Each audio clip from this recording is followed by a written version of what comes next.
what will the lifestyle be different after the pandemic? 请第15组预备。3, 2, 1.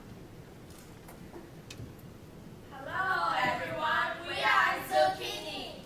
I'm Abby. I'm Alice. I'm Christine. And today our topic is, what will lifestyle be different after the pandemic? The biggest event in 2020 is the outbreak of COVID-19.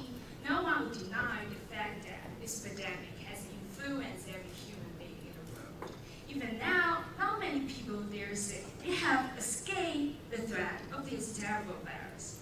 Therefore, around the world, governments and individuals all have to take some measures to prevent this epidemic and protect them from getting infected. Today, we'll talk about what we are doing to make life easier and safer right now. First, I'll talk about what Taiwanese government is doing. Taiwan was one of the first countries to activate epidemic prevention measures against COVID-19.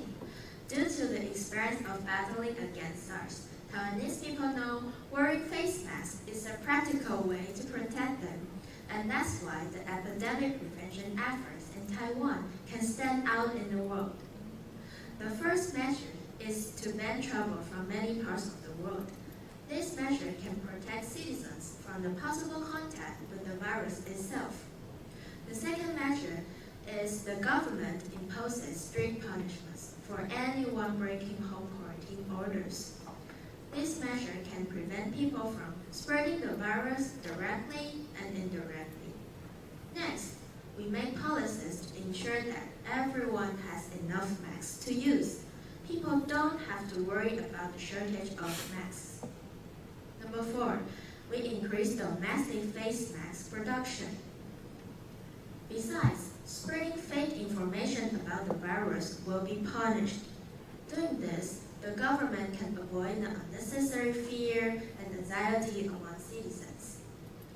Finally, the government makes sure that people who don't wear a mask when taking public transportation are not allowed to ride on it, and will even be fined if they don't take the advice. This measure protects the health of most people. Next, I will talk about what our school has done and is doing. Firstly, before entering the gate of the school, all the people have to put their mask on, or the government let you enter. Why do you have to do this? Because in the ordinary situation, the gate of the school will have a tremendous number of people to access that may increase the infection of the virus. Secondly, after passing the first gate, all the people have to take their temperature.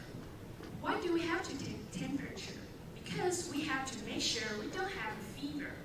And who will take our temperature in turn every day? The answer is that all the students of the school teams, volunteers, teachers, they will take our temperature in turn every day. Thirdly,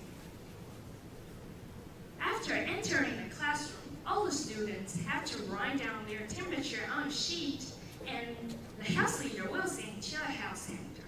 Not only that, at noon, the health leader has to take our temperature again and write down the temperature on a sheet during lunch break. Why do we have to do this? The reason is that the temperature may change during the day, and we will contaminate people in school. By doing this, we can make sure students who have any COVID-19 symptoms be taken good care of, and people are properly treated. Now I'm going to talk about how Taiwanese people travel during the pandemic. Since the coronavirus epidemic situation got controlled in Taiwan, Taiwanese people have been taking trips outdoors as much as possible. This situation has been called revenge outing. Many tourist attractions which were popular before COVID-19 outbreak become the revenge outing hotspot recently. What a peculiar scene! Due to the social distance rules, people have been staying at home over the past few months. So when the things are looking better in Taiwan, they start taking the revenge. The term revenge outing or revenge travel sounds unfriendly, but it's a way to refresh and energize our life. Another reason that makes the number of tourists increase is the policy. in order to make the tourist business recover from the hit by COVID-19. Various policies were launched to stimulate the economy and encourage local people staying in Taiwan and take a trip here or our islands. As you can see, this is the situation of revenge outing. Indeed, COVID-19 is here to stay with human beings. Every day, we do some things and don't do some things, just to prevent disease and protect our lives. After the terrible outbreak of this pandemic, we all realize how precious life can be. By doing these things, And not doing something. We believe a life of peace and safety will be continued. This is the end of our speech.